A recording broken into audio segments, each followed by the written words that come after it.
Most account managers think they're in the business of keeping customers satisfied. But here's the problem with that. Satisfied customers leave. In fact, Shep Hyken's research shows that 27% of satisfied customers won't come back. Shep is one of the world's top voices on customer service and customer experience. He's a New York Times bestselling author, Hall of Fame keynote speaker, host of Amazing Business Radio, and the researcher behind the State of CX reports that thousands of companies use to benchmark themselves every year. In this episode, we dig into why account managers are on the front line of customer experience and why what we do after the deal closes often matters more than the deal itself. You're going to hear Shep share why satisfaction is the most dangerous word in customer experience, how convenience and proactive communication can become your biggest sources of leverage, his 5-step framework for service recovery, and why escalation moments are your chance to build loyalty, not lose it, and why consistency as opposed to heroics are the secret weapon for long-term account retention. Now, you'll hear Shep calls account managers the CEO of the moment because when you're with a client, you are your company's brand. This conversation is about how to embrace that responsibility and turn it into growth and loyalty. Let's jump in with Shep Hyken. If you're an account manager, you already know this. You're the one keeping the business running. You own the client relationships, drive the revenue, and solve the tough problems for your customers. But here's the challenge. Most companies don't give account managers the training or recognition they deserve. That's what you'll get here on the Account Management Secrets podcast. I'm Alex Raymond, and after working with thousands of account managers, I know what separates the best from the rest. In this show, we cover exactly what you need to succeed, handling tough client conversations, driving renewals and upsells with confidence, and proving your value every single day. There's no fluff, no outdated sales tactics, just real practical strategies you can use right now to grow your accounts and build a successful career. If that sounds like what you've been looking for, hit subscribe and let's get into it. Hey, Shep, great to see you. Thanks so much for joining me. Well, thank you very much for having me. Now, you are someone who's super well known in the customer experience world. I've known about your work for a long time. I've followed your work for a long time. You've written all the books in this area. You've got your own podcast called Amazing Business Radio, and you do a lot of research in this space as well to help companies understand how the interactions with their customers are going. And at first I thought, well, hang on. So Shep does a lot of stuff in the B2C space, like with consumers. Is this going to be immediately relevant and applicable to our audience, which is mainly B2B account managers? And yet I know that it is. I know that there's enough overlap in terms of how companies are thinking about this stuff and tracking different metrics. But, I'd love to start the conversation here just with what is the overlap here between your research and B2B, and how are things moving? Sure. Thanks. It's a great question. And recognizing who the audience is, let's validate what I'm about to share as far as any of the findings and statistics. And I will separate out what I think is truly consumer versus B2B. Even in the introduction, when I write my few words up front, I say, it doesn't matter if you're in B2C or B2B. And I've been doing this for a number of years. Our somebody that's in charge of procurement, anybody that would refer to us as a vendor, they are consumers at some level. At home, they're buying from a grocery store, Amazon, and any other store. And guess what happens? They compare the experience that they have with you, even though there's a different procurement process and a buying process. They compare that experience to the best experience they've ever had. And it doesn't matter if it's a B2C type of business or a B2B business. They know what great service looks like. And your job is to figure out what you need to do to meet the expectation of that high demand customer. Now, some customers recognize, in your B2B world, they recognize there are some companies that can't duplicate an Amazon type of experience. But that doesn't matter. There's pieces within the experience that they can duplicate and replicate. I'm working with a client right now that's having a lot of supply chain type of issues. So they're a little bit late on their delivery promises. And we talked about what to do to mitigate the anxiety, the loss of trust, and things that go along with not doing what you claimed you will do and what you agreed to do. And the biggest thing is proactive communication. When Amazon sends you an email that immediately informs you your order has been placed, then your order is being shipped. Here's the tracking number. Your order has arrived. Here's a picture of it leaning against your door or wherever it is. The customers don't love getting emails unless it's got great information that they're interested in. So your procurement department is probably very interested to know that the item's been shipped, the order's been shipped, the order's complete, if there's any issues. And when we were dealing during COVID with huge supply chain issues in many different industries, we just said, take a lesson from Amazon. Communicate, communicate, communicate. If the email has important information, they'll appreciate it. They won't put it into their spam or junk filters. Yeah, no, absolutely. And I can see why that's relevant. And I also see why, in the B2B world, there's a lot of companies that are, that are clunkier, frankly, right? They're not as smooth on their communications. They're not as easy to do business with as a lot of companies that are highly consumer oriented. And, I like the point that you're making there, which is in the customer's mind, they're living in 2025 and they have expectations about 2025. And they're not necessarily sitting there comparing us to our competitors. They're comparing the experience that they're having with us to the very great experiences that they've had with a lot of other companies. And unless we rise to that occasion, then we're setting ourselves up for trouble down the road. What's your sense, like how should an account manager, besides the proactive communication that you were just saying, how should an account manager like reframe their client interactions with that in mind? Sure. I wrote a book, and actually it's my most recent book, which is now several years old. And the reason I've kind of held off writing another book is because the research every year we do annually is like writing another book. But in that book, the last chapter, and the book is titled, I'll Be Back, How to Get Customers to Come Back Again and Again. There is a 6-step process, and I'd love to share it with you. I'll do it rather quickly, and you can drill down on anything that you think is of interest. But I've already mentioned that you're being compared to others. So here's the first question, and it's a series of 6 questions. You sit down with your team, and you can spend a half a day, a whole day, a long time answering these questions. You're going to come back and answer them again, 6 months later, maybe a year later, to see if you're still in the same spot. First question is, why do customers choose to buy from us over a competitor? Make sense? And it's not, we have great service and we're really fast and friendly. And every company says that. You really need to figure out what your true value differentiator is. Number 2, why would a customer choose the competition over you? Which means you got to know a lot about the competition, and you should. I don't care what it takes to get there. It may be a publicly held company, depending upon the type of business you're in. So it's easy to find out information about the other business. Maybe you can talk to some of the customers that you've lost to competitors to find out what they're doing differently. Anyway, find out. Number 3, once you know what the answer to question number 2 is, which is what they're doing, the competition, is there anything that they're doing that you could be doing? I don't suggest you copy what they're doing, but you adapt what you're doing to make it yours if possible.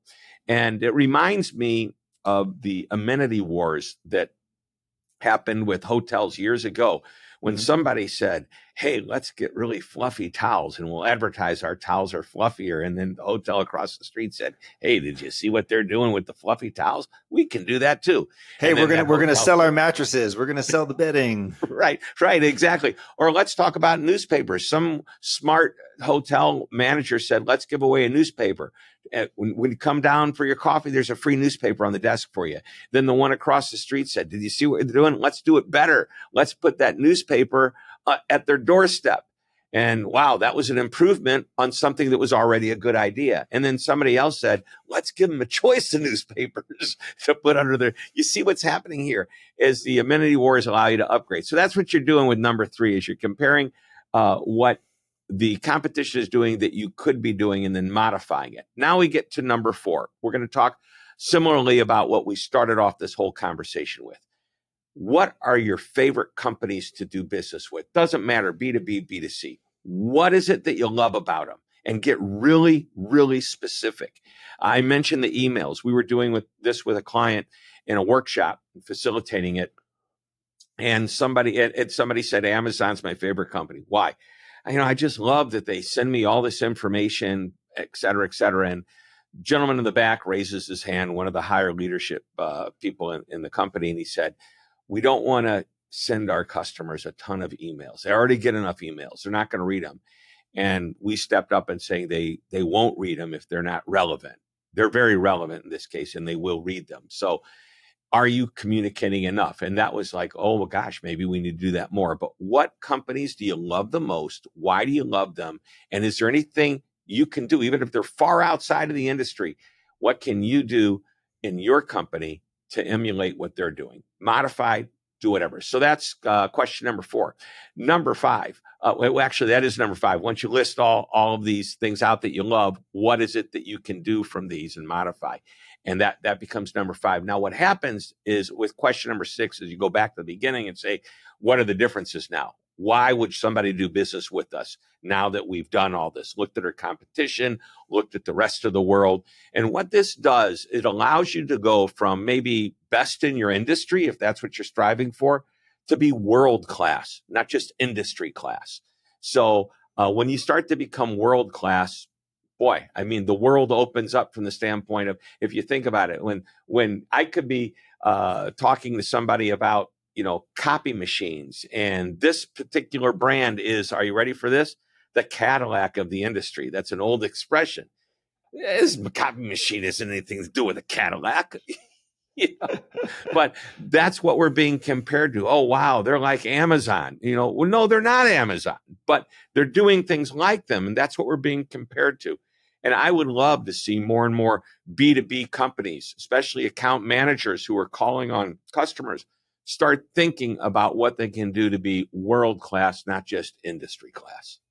Yeah, I mean, we want to remove friction from our customers. We don't want to make Yes. life difficult for them. Another book I wrote, The Convenience Revolution, all about removing friction. Exactly. I mean, so removing friction is a big deal. And when I look at account managers, there are certain things that are tremendous stress points with customers. And I'd love to get your thoughts on this, Shep. One of them is the handoff between the sales rep and the account manager. So you know how this works. You bought a ton of stuff for your company. So you talk to the salesperson and they, okay, here's what we're going to do. And here's the ROI. And here's, we're going to sell you this transformation and this fantastic thing and so on. And they know you and ask you all these questions. And then you sign the contract and you're all excited. And an account manager walks in who may not have gotten the full brief from the salesperson. They're asking you the same questions all over again. It's probably getting on your nerves. It's creating friction for you. And so we know that this is a major a stress point in the relationship, which, by the way, happens right at the beginning and is therefore not a great place to start. Well, how do you think about these kind of transitions? Yeah. So does it happen at the beginning? I think the whole process of discovery and sales is kind of leading up to people say, oh, then we close the deal. No, at that point, to your point of what's the beginning, you're beginning the real relationship. Once that customer chooses to buy from you, that relationship kicks in. And when you do something that you described, it just basically tells me as a customer, and you guys don't have it together. You're not in alignment. And my trust factor starts to diminish as a result of you guys can't pull it together and be on the same page. What's going to happen down the road? And oftentimes we are, I don't ever want to paint a bad picture. I want to paint a realistic picture. So I don't want to tell somebody we're perfect when there's no way we can be perfect. This is this most simplistic idea. My son is highly gluten or intolerance of gluten, celiac, very, very bad case of it. And he's overly, I don't know, it's like you're on the witness stand being cross-examined by him if you're a server when it comes to ordering food. And the manager, the chef may come out and say, look, I've got a completely different fryer that I use for gluten or non-gluten. I've got a whole different grill. I do this. Because I'm not going to promise you that the manufacturer didn't do something on their end, but I'm telling you, we do everything we can. I like having that confidence built up.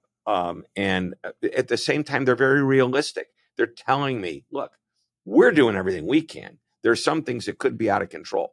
We're going to ship you whatever it is your order. And somewhere between the time it leaves my door and the time it gets to your warehouse, something happens, train derails, bad weather, and all of a sudden your shipment doesn't come in when it's expected. Who's the phone call made to at that point? I think if I'm the customer, I'm going to call my supplier, right?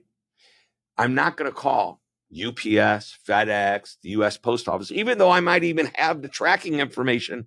I'm calling you, the company, because it's your responsibility. That's one of the things Jeff Bezos said about Amazon. I'm going to cut back to them again.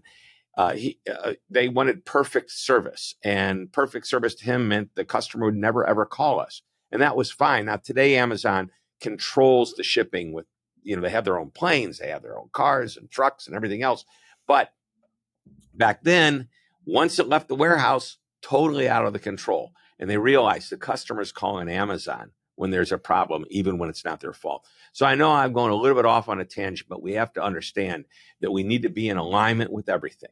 And when a salesperson makes a promise, somebody needs to come in behind and execute on that promise. When a salesperson makes a statement or has questions answered, that person behind, that account manager, needs to have a debrief and understand. It should all be there in the CRM. And we teach people to use and input information into the notes area so that when I'm talking to a new customer, I'm welcoming them in, I'm seeing the notes. And rather than ask them questions that they've been asked before, I'd ask questions to expand on what they've answered on the questions that were asked before. Yeah, totally. And, AI is helping make our lives easier in this way, and call recording software and all this kind of stuff. So there's really no excuse to be messing up that handoff, even though I'll say that knowing that a lot of account managers still struggle with that particular phase. I want to shift now and talk about one of the things that I think a lot of people conflate, which is loyalty and customer satisfaction. So as account managers, I always say, I've got this drum. I'm always beating this drum. There's only 3 jobs: keep your customers, grow your customers, and make sure there's no surprises along the way. So I drill this all the time for the I like that. Those are 3 really good things. Yeah, and I'm constantly talking about this within AMplify, or basically anywhere people will have me. And one of the things that happens, especially when it comes to keeping customers, is this sense that, oh, the customer's happy. I haven't heard from them in a while. Everything's going okay. Therefore, their chances of renewing or staying with us or buying another project or whatever is high.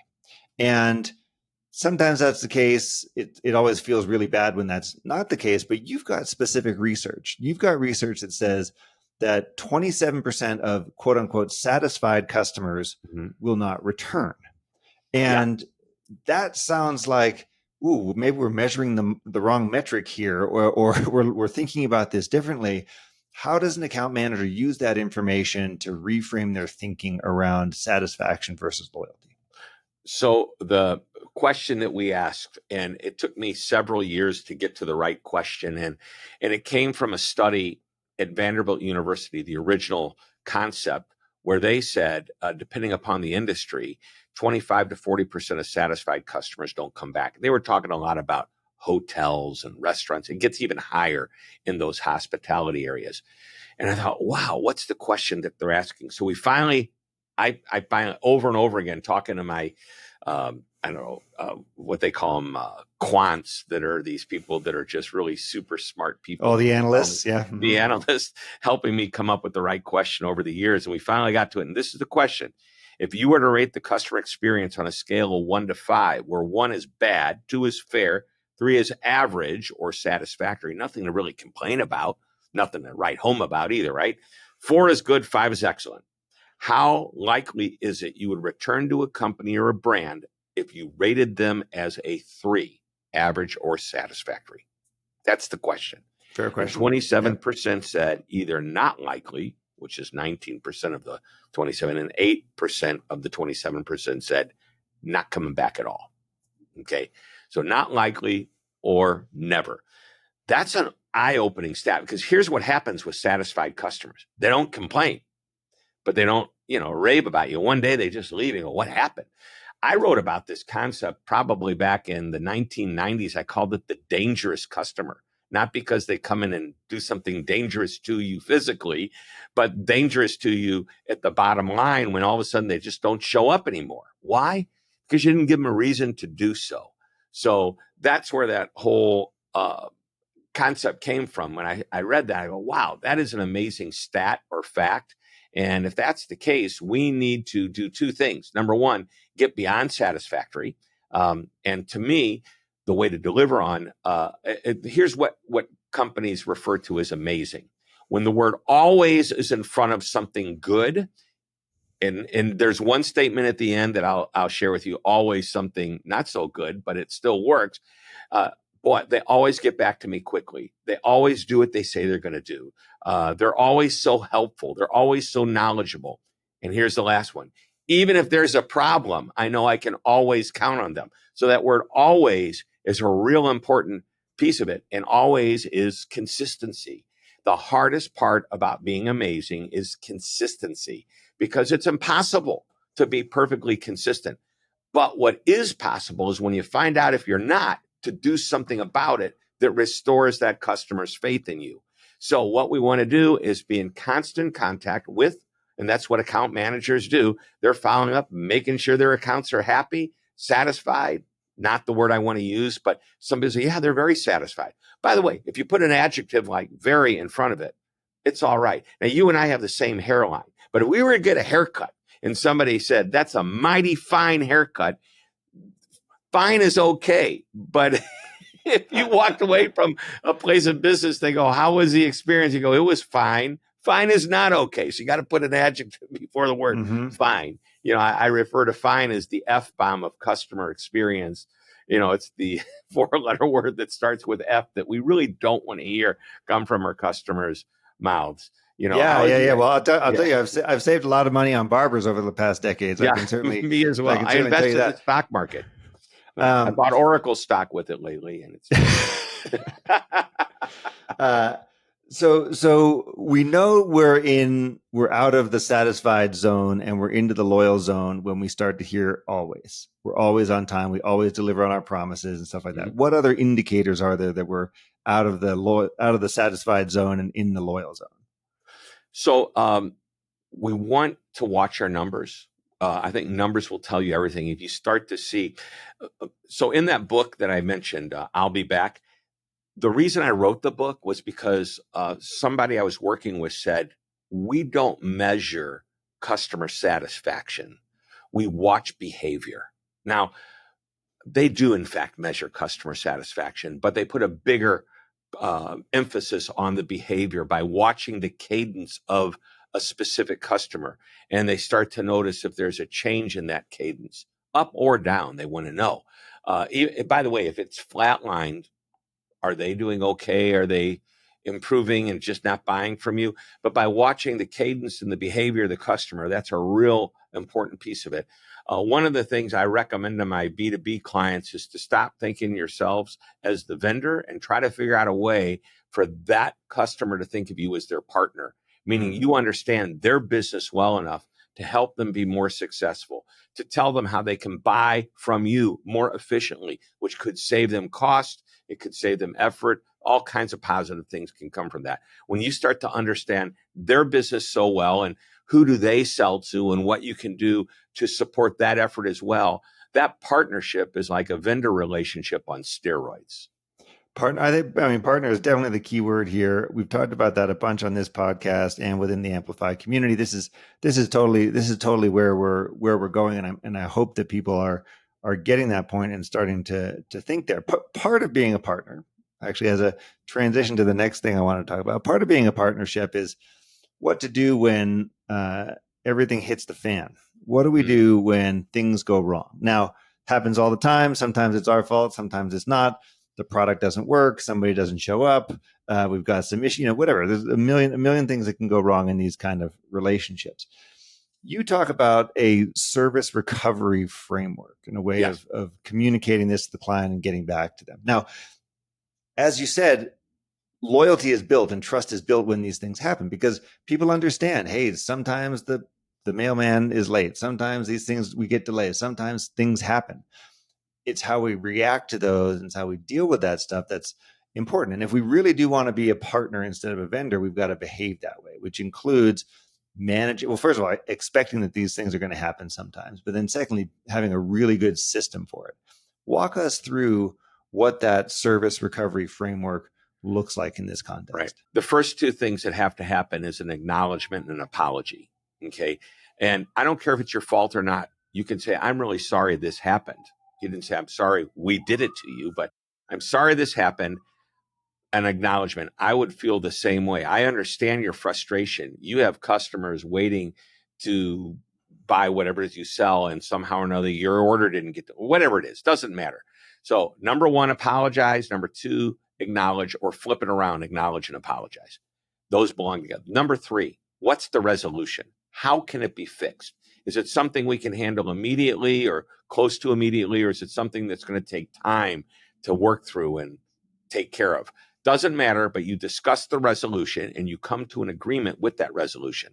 Step 4 is really the accountability or ownership piece of it. You may come to me with this experience that you're having and it's a problem. It's now my opportunity to help you get it resolved. Even if I have to go elsewhere to do it, bring other people in, I may even hand you off to someone else, but that doesn't mean I didn't take ownership of what was happening up until that point, and maybe even some follow-up later on. So that's number 4. And number 5 is to act with urgency. The faster you handle problems, the better it is. One of my clients recently reached out to me with the customer service issue, and they said, here's what happens. Once again, there were problems with shipments, things weren't right, et cetera, et cetera. So they're asked to submit a support ticket. How long does it take for a company to respond to the ticket? There you go. There's something I call to time. I refer to this as time to happiness. It's a metric. I kind of made it up because it seems like, why didn't anybody think about this before? The problem begins when the problem is discovered. Next, there's this time frame between the time the product or the problem happened and is discovered to when me as a customer decides to reach out to you about it. Okay. Yep. So there's this time. You don't have any control over that time. But from that point forward, time to happiness is from the moment you reach out to me, and I know you may have been upset with me for a week, 2 weeks, 2 days, whatever, before you even make the call. Now I've got to resolve this issue and get you back to where we want. And by the way, remember that point about urgency. The faster you do it, the better it is. That's where you start to develop and restore confidence. So I now want to make sure that the time from you reaching out to me to the time things are resolved makes you happy. Time to happiness. So keep that in mind as well. How many companies have a formal process for this service recovery? I would hope they all do. They all have this is how we handle our customer support issues or customer service issues. You mentioned earlier, I think you may have even used the word convenience or friction. I think you use effort or friction or something. Yeah, and, friction. And anytime you make customers wait for anything, you are creating friction because they can't. If you have something they need and you're not getting back to them, they're on hold basically. Not hold on the telephone, but they're on hold for whatever the next step is, and you're the problem. So there should be a formal process. I would think most companies think they have a process in place. Whether it's the right process or one that's going to make the customer happy is another story. Kind of a run down a rabbit hole here. I want you to be thinking about when you create these processes for resolving issues, are you doing it with you being more efficient internally, or are you doing it in a way that's going to be more efficient for the customer externally? In the perfect world, they combine. But I have seen companies create processes because it's easier for them to do business, not the customer to do business with them. So that's a great lens, right? And we use this in the account management world as well. Like, are we seeing this from a customer focused view? Are we putting on the customer's glasses to see the world for whatever it is we're doing, or are we doing it internally? Are we navel gazing? Are we looking inside? And we're going to win in the Navel market. gazing, is that what you just? Yeah.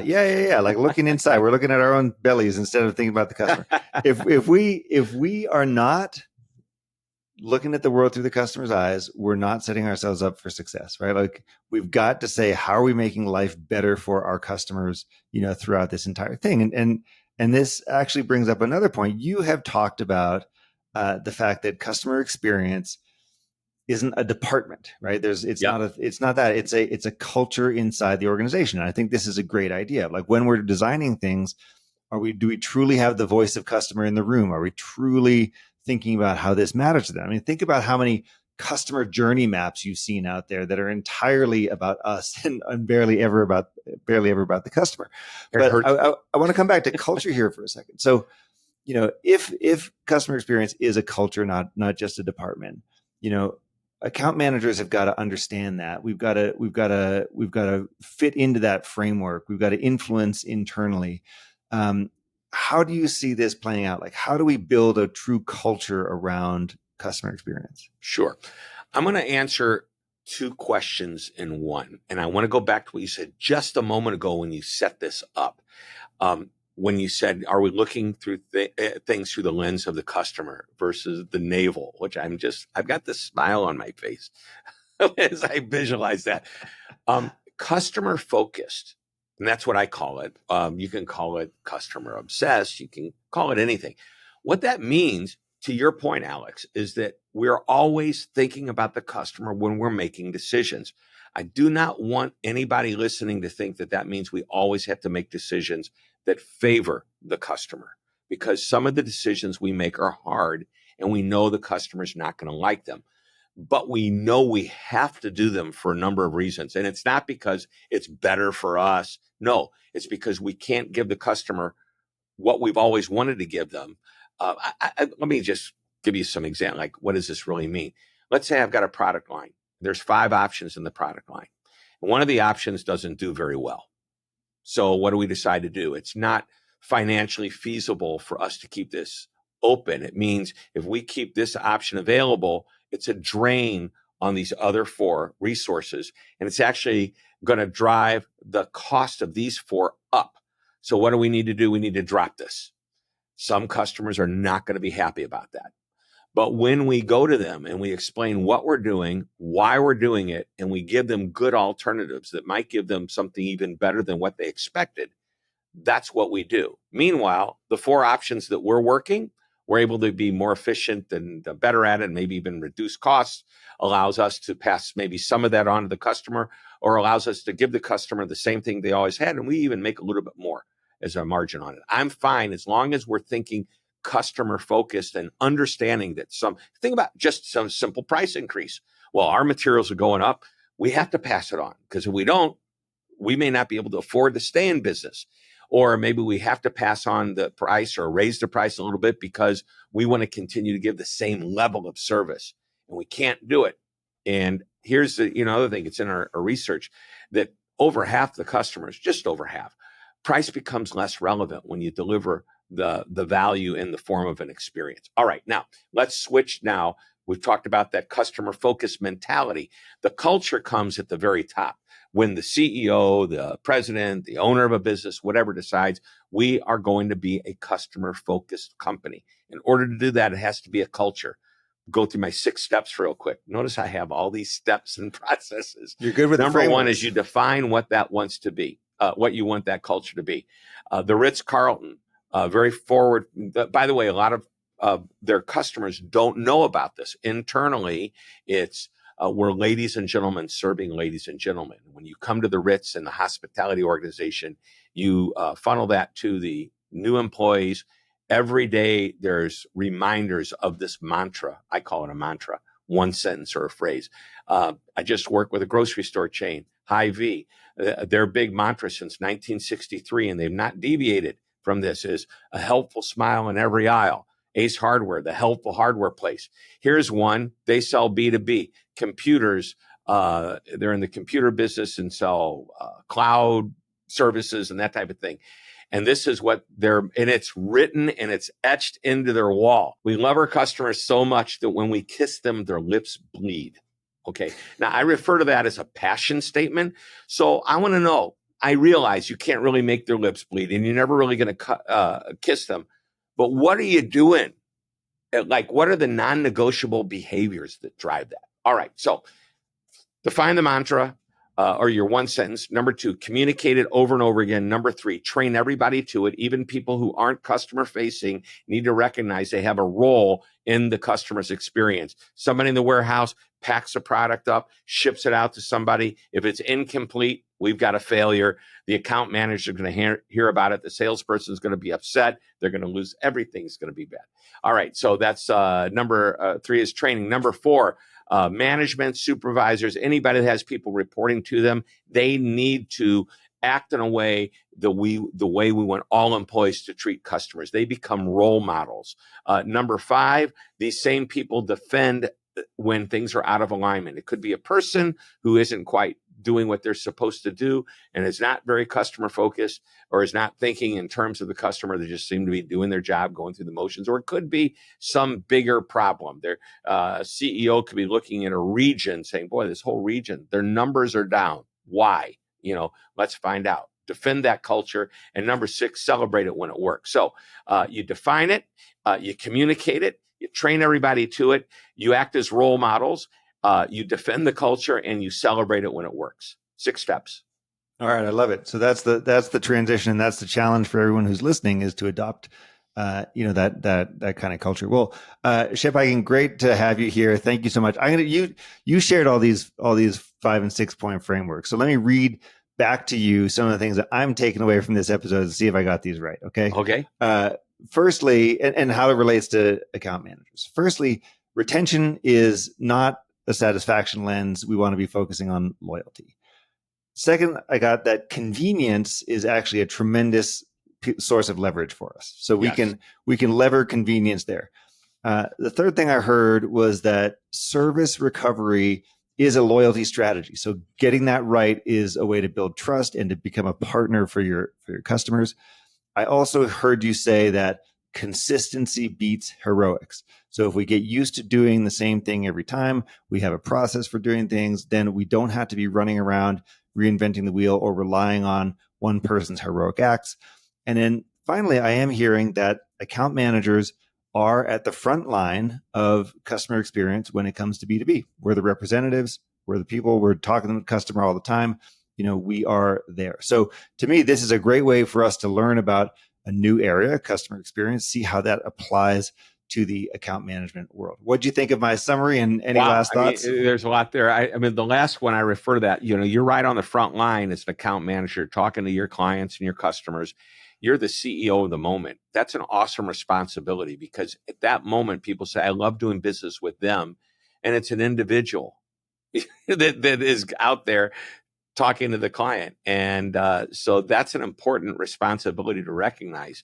The heroic thing, yeah, it'd be great if we never had problems, had to step in and save the day because of a problem.